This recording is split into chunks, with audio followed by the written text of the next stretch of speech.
Hammering steel in a small Illinois town, a blacksmith is fighting to solve a stubborn problem that could save a nation's farmers. Just 300 miles away, million-dollar deals sparked a ruthless battle for control of American agriculture. One built on trust, the other forged through cutthroat price wars, fierce patent fights, and relentless ambition. Both giants aimed to feed a growing nation, but only one would survive decades of innovation, economic upheaval, and war.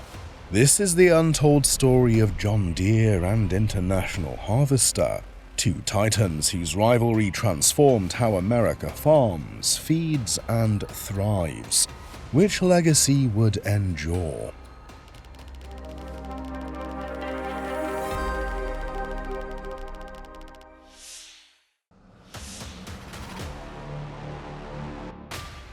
Picture this, a blacksmith's hammer ringing against steel in a small Illinois town. Now imagine a boardroom in Chicago where millionaires shake hands over a deal worth millions. Both scenes happened within decades of each other. Both would create agricultural giants, but only one approach would survive the ultimate test. Grand Detour, Illinois, 1837. John Deere stands in his blacksmith shop, frustrated. The local farmers keep coming to him with the same problem. Their cast-iron plows won't work in this sticky prairie soil. Every few steps they have to stop and scrape the mud off their plows. It's back-breaking work that's slowing down the entire farming process. Deere looks around his shop and spots a broken steel saw blade. What if he could make a plow that the soil would slide right off? He heats up his forge and gets to work. The result? A self-scouring steel plow that cuts through prairie soil like butter. When hundreds of farmers gather at Lewis Crandall's farm to watch the demonstration, the plow works perfectly. Word spreads fast. By 1848, Deere had moved to Moline to scale production, and by 1849 his company was producing over 1,000 plows annually. A simple blacksmith had solved a problem that was holding back American agriculture. But 300 miles east in Virginia, a different story was unfolding. Cyrus McCormick had already invented something that would change farming forever: the mechanical reaper. Demonstrated in 1831 and patented in 1834, his machine could harvest grain faster than any team of workers with scythes. McCormick wasn't content to stay small. In 1847, he moved his manufacturing operation to the north bank of the Chicago River to access rail and shipping routes, building reapers on an industrial scale. Meanwhile, William Deering's investments led to the formation of Deering Harvester Company. Soon, McCormick and Deering were locked in a bitter rivalry that would define the harvesting equipment industry for decades. Here's where the paths split completely. Deere built his business slowly and carefully. He focused on quality. He built relationships with farmers one plow at a time. He understood that farmers needed equipment they could trust, and trust had to be earned through years of reliable service. Deere's growth was organic. Farmers told other farmers about his plows, and his reputation spread naturally across the Midwest. McCormick and Deering took a completely different approach. They fought like gladiators in the marketplace. They built massive factories. They hired armies of salesmen. They undercut each other's prices until both companies were bleeding money. The competition was so intense that it nearly destroyed both companies. McCormick would build a factory in one city, and Deering would build a bigger one right across town. They fought over every dealer, every customer, every sale. The rivalry between McCormick and Deering became so destructive that something had to give. Farmers were left confused by the constant price wars. Dealers couldn't make money when the companies kept cutting prices. Even the companies themselves were struggling to stay profitable. The intense competition that was supposed to drive innovation was instead driving everyone toward bankruptcy. Then came 1902. J.P. Morgan, the most powerful financier in America, decided to end the harvesting equipment wars once and for all.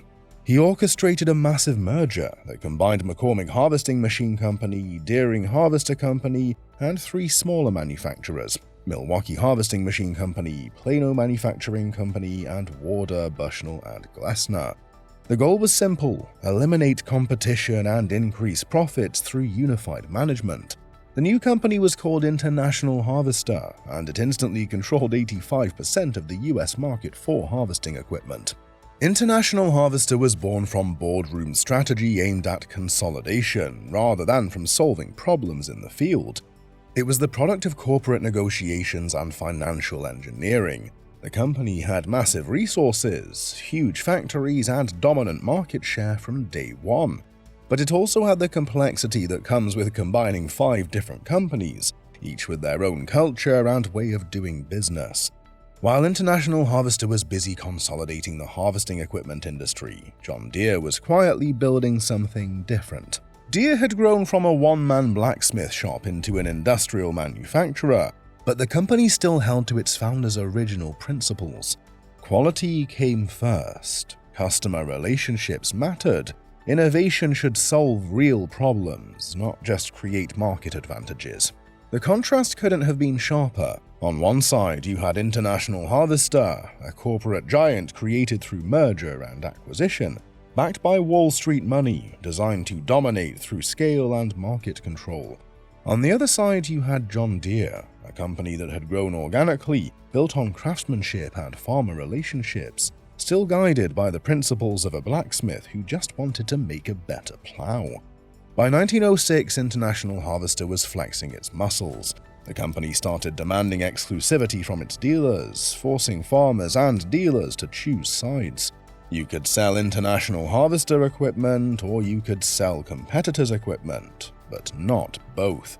It was a power play that only a company with 85% market share could make. John Deere's response was swift and strategic. William Butterworth, who was running the company, acquired Fort Smith Wagon Company in 1907. The message was clear: if International Harvester wanted to fight across all equipment categories, Deere was ready. By 1912, ground was broken in East Moline for a harvester plant. John Deere was going to challenge International Harvester in their strongest market segment.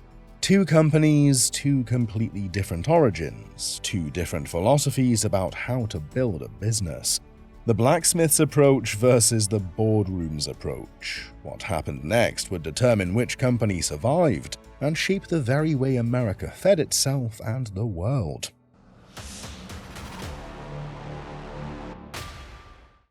The real war began in the 1920s, when American agriculture was transforming faster than ever before. Horses were giving way to tractors, hand tools were becoming machines, and 2 companies were fighting to control that transformation. The weapons weren't guns or bombs, they were tractors, combines, and plows. Each innovation was a strategic move designed to capture more farmers and more market share.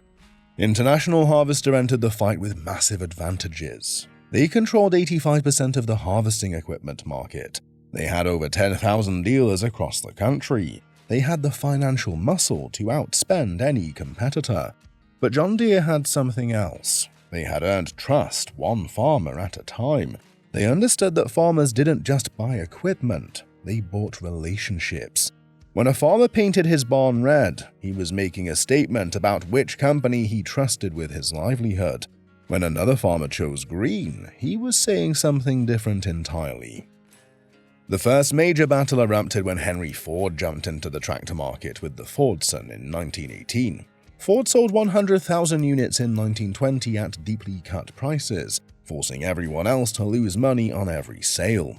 International Harvester was caught off guard. John Deere responded by buying the Waterloo Gasoline Engine Company in March 1918, gaining access to the proven Waterloo Boy tractor and the engineering knowledge to build better tractors. The real breakthrough came in 1924 when International Harvester launched the Farmall. More than a typical tractor, it represented a bold rethink of agricultural machinery. The Farmall had closely spaced front wheels and high ground clearance. It could cultivate row crops like corn and cotton, something no tractor had done well before. For the first time, farmers could replace their horses entirely with a single machine. It was a game changer. By the 1930s, International Harvester commanded 44% of the US tractor market with their Farmall brand. They had twice the market share of John Deere. It looked like International Harvester had won the war before it really started. But John Deere wasn't giving up. In 1923, they introduced the Model D, which became the premier standard tread plowing tractor. The Model D was built like a tank. It was reliable, powerful, and designed to last for decades. Farmers who bought a Model D knew they were getting a machine that would work season after season without breaking down. Deere followed up with the Model C in 1927 and renamed it GP for general purpose in 1928. This was their direct answer to the Farmall. The GP was designed to handle row crops just like the Farmall could. But Deere engineers had learned from International Harvester's design. They made improvements that farmers appreciated. Better visibility, easier operation, more comfortable controls. The competition pushed both companies to innovate faster than ever before. Each leapfrogging innovation forced the other to respond, accelerating farming mechanization at a pace never seen before. International Harvester pioneered diesel engines in standard tread tractors. John Deere began secret development of multi-cylinder engines that would be smoother, more powerful, and more fuel-efficient. Both companies also expanded beyond tractors. John Deere introduced their first combine harvester in 1927. International Harvester had dominated harvesting equipment for decades, but now Deere was challenging them in their strongest market. The message was clear. If you wanted to control American agriculture, you had to offer farmers complete equipment packages. They also offered financing to farmers who couldn't afford to pay cash and provided training and support to ensure farmers could operate their equipment effectively. International Harvester's dealer network included over 10,000 dealers nationwide. They functioned as more than just storefronts. They were social anchors for drivers and locals alike, where farmers gathered to discuss crops, weather, and equipment. McCormick had pioneered this approach years earlier, using mass production, advertising, public demonstrations, warranties, and credit to build customer loyalty. John Deere took a different approach. They focused on building deeper relationships with fewer dealers. Deere dealers were expected to know farming, not just selling. They had to understand the local soil conditions, the crops farmers were growing, and the specific challenges each farmer faced. One farmer noted switching to John Deere for their dealer support and resale value, praising how the local dealer understood his specific needs. The innovation war reached its peak in the 1930s. Both companies were spending enormous amounts on research and development. New features appeared every year. Hydraulic systems made implements easier to operate. Rubber tires replaced steel wheels. Enclosed cabs protected operators from weather. Each improvement was designed to make farming more efficient and more comfortable. But here's what neither company fully understood at the time. This competition was making American farming the most productive in the world. Farmers were the real winners. They got better machines, better financing, better support, and better prices because two companies were fighting for that business. Driven by fierce competition, John Deere and International Harvester helped turn farming into a highly efficient, modern system capable of feeding the world. The rivalry between John Deere and International Harvester wasn't just about machines. It was a battle of minds, who could solve the toughest problems faster and smarter. That same kind of thinking, the ability to break down complexity and build real solutions, is exactly what Brilliant.org helps you develop. Brilliant helps you become a better thinker and problem solver, with thousands of visual, interactive lessons in math, science, programming, and logic. If you enjoy the strategic side of this Deere versus International Harvester story, Brilliant's Logic course is a perfect fit. It sharpens how you break down arguments, test assumptions, and think through systems, skills that apply whether you're fixing a machine or running a business. Brilliant's method is proven to be 6 times more effective than watching lectures. You're not just absorbing information, you're learning to think. Try everything Brilliant has to offer, free for 30 days at brilliant.org/heavymatic, or scan the QR code on the screen. You'll also get 20% off an annual premium subscription. Big thanks to Brilliant for supporting this video. How does the story play out when one company sharpens its focus and the other tries to do it all? By 1945, both companies stood at the top of American agriculture. Both had survived the Great Depression. Both had powered America's war effort. But the choices they made in the next 30 years would determine which one would dominate the future of farming. International Harvester looked at the booming American economy and saw opportunity everywhere. Why limit themselves to farming when they could conquer multiple industries? They moved aggressively into gas tractors, farm trucks, construction, and international markets. The strategy seemed brilliant at first. International was spreading their risk across multiple industries. If one market struggled, the others would carry them through. They were building an empire that touched construction, transportation, and agriculture around the world. John Deere took a completely different approach. They looked at that same booming economy and asked a different question. How can we dominate agriculture completely? Instead of spreading into unrelated industries, Deere focused on vertical integration within farming. They built the largest network of dealerships and service centers in the United States. They invested heavily in research and development for agricultural technology. They made sure that over half of their revenue always came from the US agricultural market. When Deere did diversify, it was disciplined, organizing around 4 focused segments: products and precision agriculture, small agriculture and turf, construction and forestry, and financial services. Each segment leveraged their core competencies rather than scattering resources. The financial implications became clear quickly. From 1956 to 1960, International Harvester's profit margins averaged just 3.8%, while Deere's averaged 7.2% and Caterpillar's 6.4%. Diversification had spread International's resources too thinly across unrelated business lines. They were losing focus on their core agricultural business just as competition was intensifying. The differences became clear in how each company approached customer relationships. International Harvester's post-war complacency and detachment from customer feedback undermined their future competitiveness. When you're managing businesses in construction, trucking, and farming simultaneously, it's impossible to stay close to any one customer base. By the mid-1970s, leadership was criticized for not listening to customers, or even their own experienced executives. John Deere made the opposite choice. They understood that in agriculture, equipment failure during critical periods like planting or harvest could be catastrophic for farmers. So they built an integrated ecosystem around their customers. More than transactions, Deere dealerships built lasting relationships grounded in support, financing, parts, and expertise. When a farmer bought a John Deere tractor, they were buying into a relationship that would last for decades. The cracks in International Harvester's strategy started showing in the 1970s. The company battled intense competition from John Deere, as well as a growing wave of manufacturers around the globe. Their market share eroded as competitors offered more reliable equipment and better dealer support. Management decisions to rush products to market without sufficient testing damaged their reputation. Final drives began breaking on key models, and farmers started questioning whether they could trust International Harvester equipment during critical farming periods.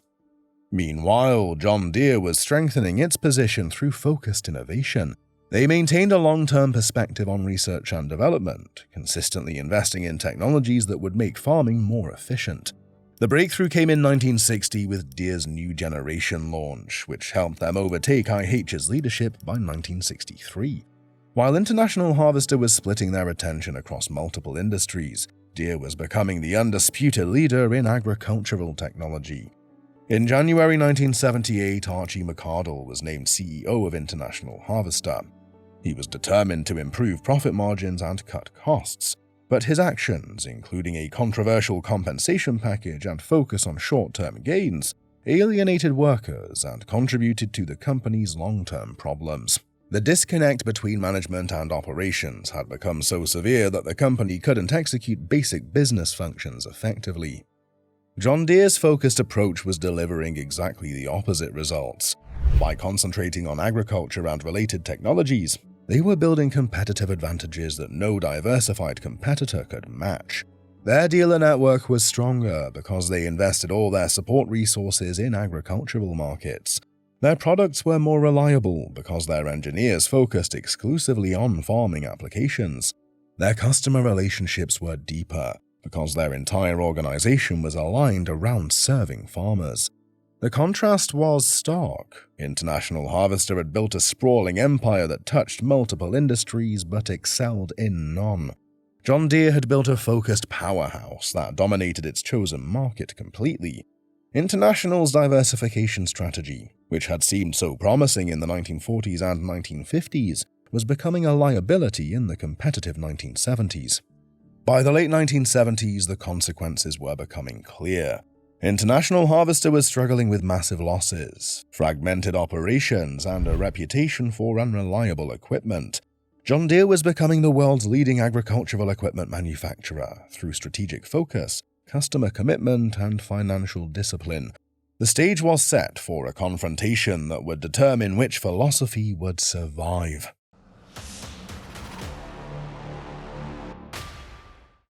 November 1st, 1979 changed everything.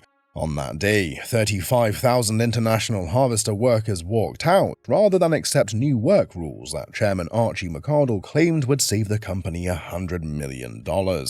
What followed was the longest strike in UAW history, 172 days that cost International Harvester $400 million in lost profits and pushed short-term debt from $442 million to a staggering $1 billion. The timing couldn't have been worse. The strike coincided with President Carter's grain embargo against the Soviet Union in January 1980, which devastated agricultural equipment demand precisely when International Harvester needed to rebuild. High interest rates and inflation made the situation even more catastrophic, as farmers stopped buying International's machines just when the company desperately needed cash flow. International Harvester's managers miscalculated completely. They assumed farmers would order heavily to restock inventory after the strike ended.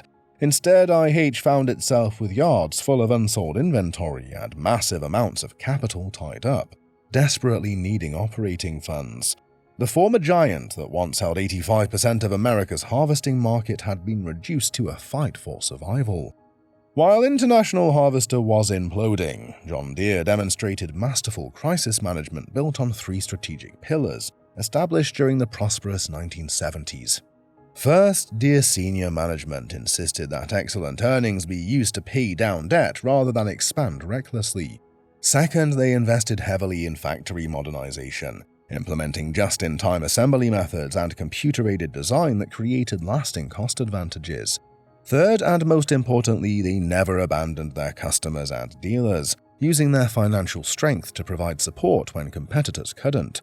These preparations proved decisive. In 1980 to 1981, Deere's interest and overhead costs were less than 5% of sales, compared to 14% for the nearest manufacturer.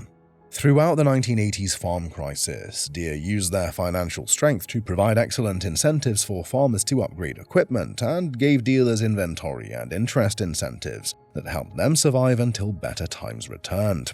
The contrast in customer relationships became stark, as International's reliability problems mounted, with final drives breaking on key models during critical farming periods. Farmers began switching to more dependable alternatives. One farmer noted switching to John Deere, praising their dealer support and resale value, saying the local dealer understood his specific needs in ways IH dealers no longer could. By 1984, International Harvester's options had run out. The company approached Case about contract manufacturing, which evolved into acquisition discussions. On November 26, 1984, Tenneco Corporation purchased essentially all assets of International's agricultural equipment division. The deal was completed in February 1985, with IH's farm equipment division becoming part of Case International Harvester. The numbers told the story of complete reversal.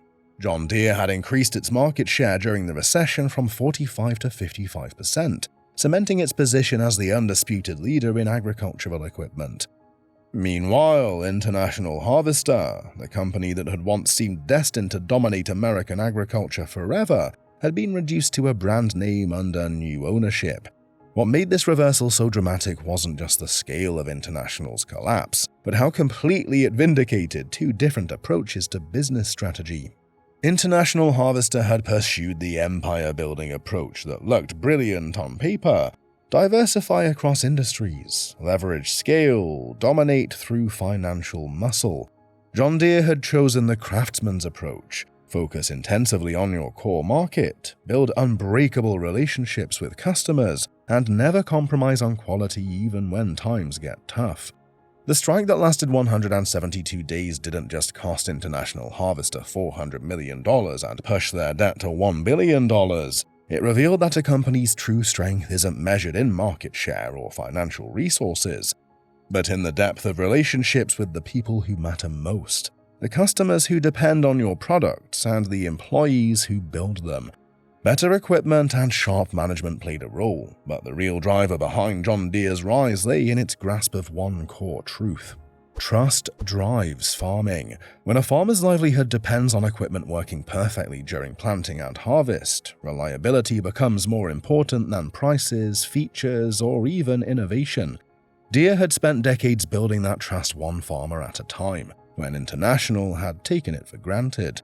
The humble blacksmith's company had outlasted the Wall Street titan not through luck or timing, but through discipline, focus, and an unwavering commitment to the people who actually used their products.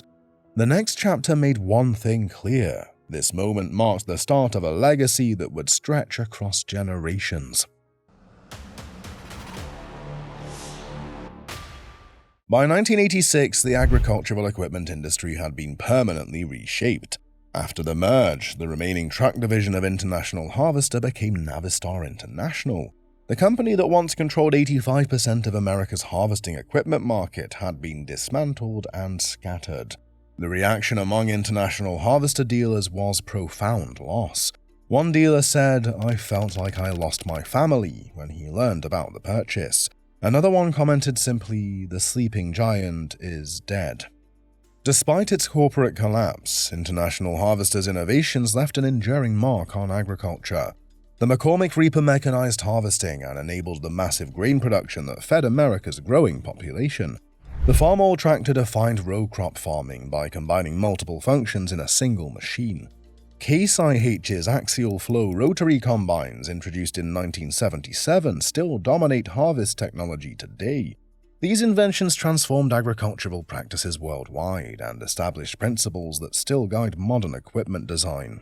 The Farmall brand survived the corporate collapse and continues today as a line of compact tractors under Case IH. They remain John Deere's primary competitor, but the company that once seemed destined to dominate American agriculture forever never regained its former dominance.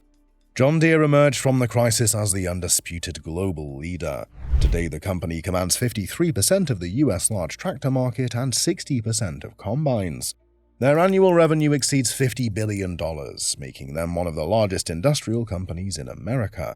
But Deere's dominance extends beyond traditional equipment into precision agriculture leadership. Their Starfire GPS guidance system provides sub-inch accuracy for autonomous farming operations. The See & Spray AI technology can identify and treat individual weeds, reducing herbicide use by up to 77%. These innovations represent the next evolution of the farming revolution that began with a blacksmith's steel plow. The cultural differences between these companies ultimately determined their fates. John Deere built its success on values of quality, commitment, and integrity, principles that created deep relationships with farmers and dealers. International Harvester's bureaucratic arrogance and detached stakeholders led to decisions that prioritized short-term profits over long-term customer relationships. When the crisis hit, farmers remembered which company had stood by them and which had taken them for granted. This story reveals something fundamental about business strategy. International Harvester was built through boardroom negotiations and financial engineering, a creation of Wall Street designed to maximize market control through scale and consolidation. John Deere grew organically from solving real problems for real farmers, building trust one relationship at a time.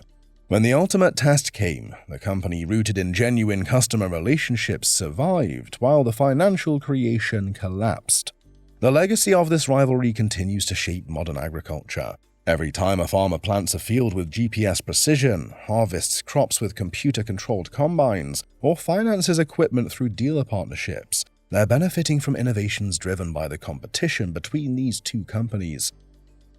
Today, green and yellow John Deere machines dominate farm fields across 6 continents. Red Case IH equipment carries forward the innovations of International Harvester's engineers.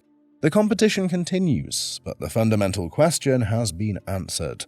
In the battle between empire building and customer focus, between diversification and specialization, between Wall Street strategy and Main Street relationships, the winner was clear. But this story isn't really about tractors or combines or corporate strategies. It's about something deeper, about what happens when you build a business on genuine relationships versus financial engineering, when you choose long-term thinking over short-term gains, when you stay true to your core mission instead of chasing every opportunity that comes along. The numbers tell the final story. John Deere's focused strategy delivered sustained growth. Their market share climbed from 23% in 1959 to 34% by 1964, while International Harvester's unfocused diversification saw profit margins sink to just 3.8% from 1956 to 60. Deere concentrated on craftsmanship and customer relationships. International Harvester pursued mergers and scale through Wall Street engineering. Today, when farmers and machinery professionals see those green and red machines working America's fields, they're looking at living legacies of these divergent business philosophies. One approach built lasting dominance through focus. The other created temporary empire through acquisition, then collapsed when tested. Which philosophy do you see winning in today's agricultural industry? Focused specialization or diversified expansion? Share your thoughts in the comments below.